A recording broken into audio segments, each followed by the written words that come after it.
I am a 32-year-old software engineer who spent years saving for my dream car only to have my younger brother Derek steal it for a joyride and wreck it while drunk. That was awful enough. But what came next was unimaginable. My parents, who had always treated Derek as their golden child, demanded I take the blame for his crime.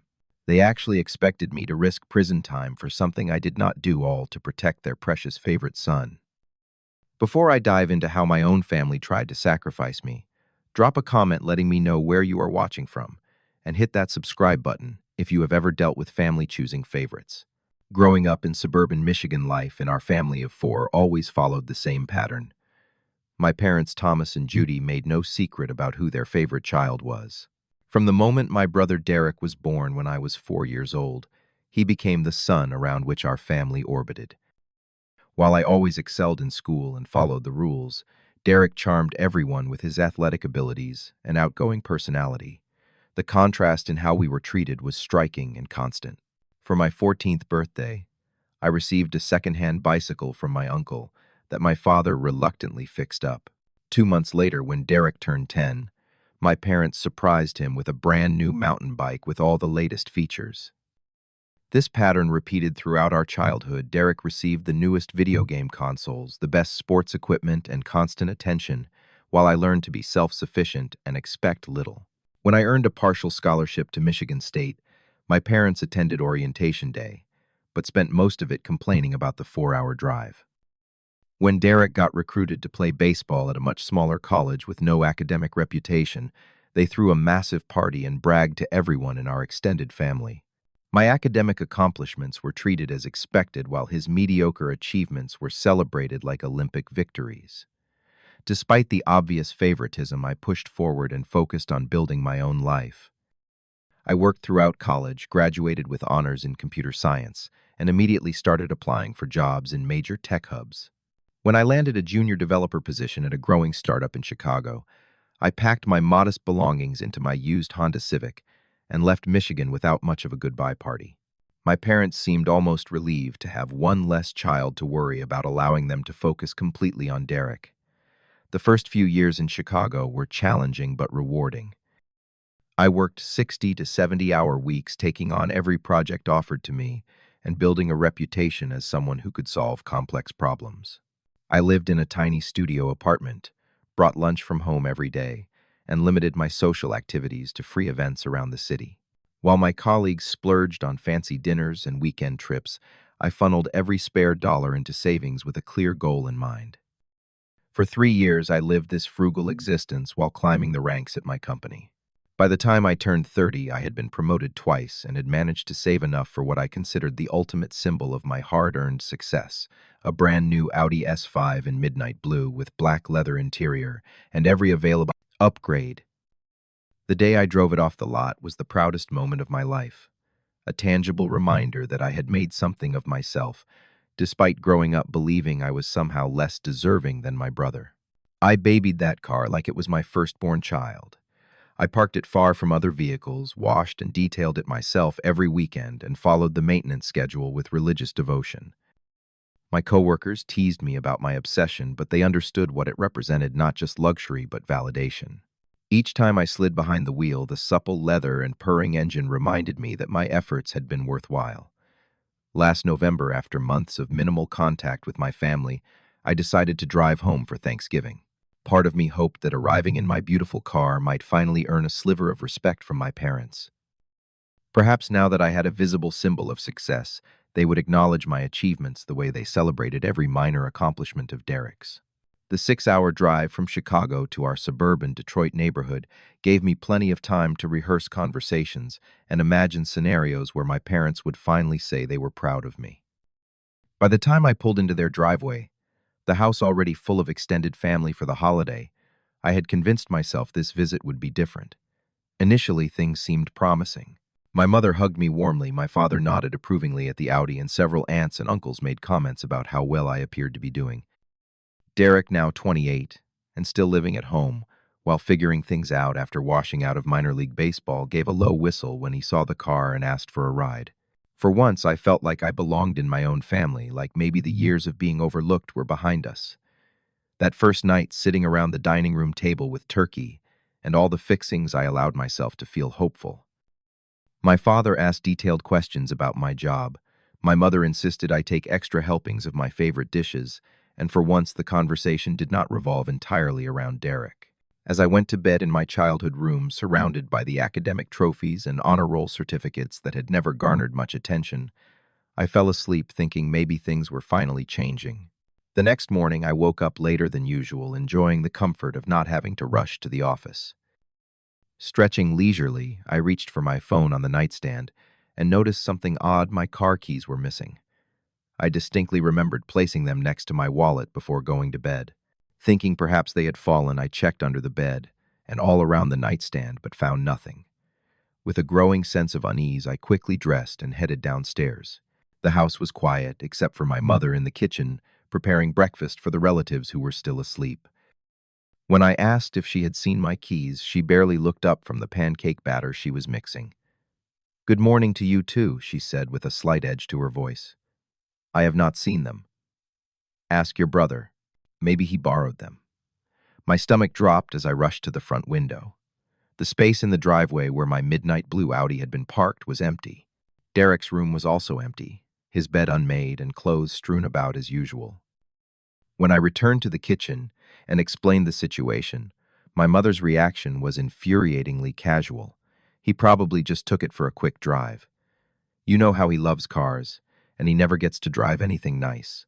She poured batter onto the griddle, completely unconcerned. "He will be back soon. No need to make a fuss." A fuss. I could feel my blood pressure rising.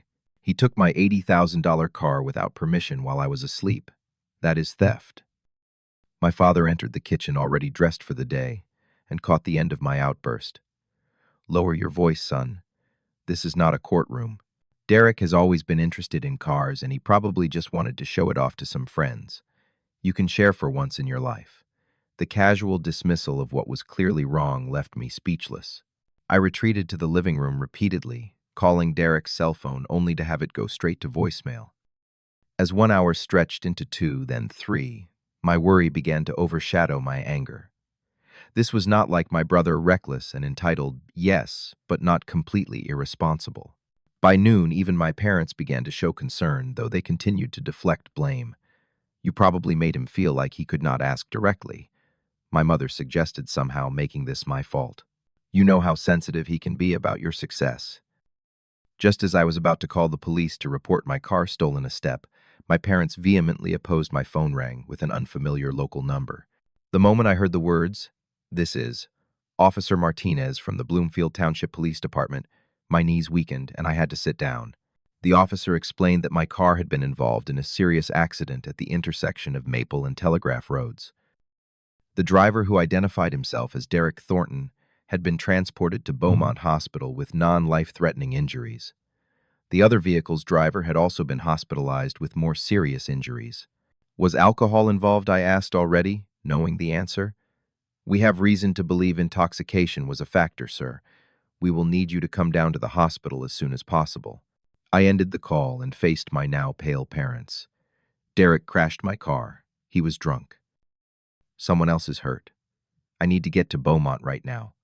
The 20-minute drive to the hospital in my father's Lincoln was filled with tense silence.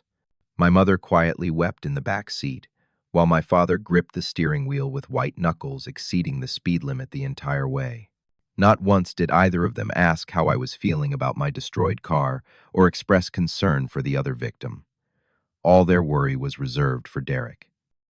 At the hospital, we were directed to the emergency department, where we found Derek in a curtained bay with a bandaged head arm in a sling and multiple cuts and bruises on his face. A police officer stood nearby, clearly waiting to ask questions once the doctor finished examining him. My mother rushed to his side, stroking his hair and cooing comforting words, as if he were still 5 years old. My father immediately engaged the doctor in conversation about Derek's condition, which was diagnosed as a mild concussion, dislocated shoulder, and various lacerations. He would be sore and bruised, but would recover fully. When the police officer, now identified as Detective Jackson, approached to begin questioning, my father suddenly pulled me aside, his voice low and urgent. "Rich, we need to talk about how to handle this." Derek's blood alcohol level was well over the limit. With his previous DUI from college, Another conviction would mean serious jail time. I stared at him, not comprehending what he was suggesting, until he continued. It would be better for everyone if you said you were driving and let him borrow the car. You have a clean record. You would get a slap on the wrist at most. The blood drained from my face as the implication sank in. You want me to lie to the police?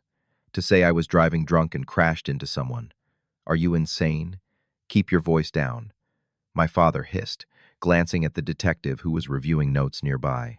This is your brother we are talking about. One mistake should not ruin his entire life. One mistake. This is at least his second DUI. He stole my car and he seriously injured someone else, and you expect me to take the blame. The sheer audacity of the request left me breathless. My mother joined our huddle, her eyes red from crying. Please, Rich. Derek has his whole future ahead of him. He is interviewing for a coaching position next week. A criminal record would destroy that opportunity. You are already established in your career. This would just be a bump in the road for you.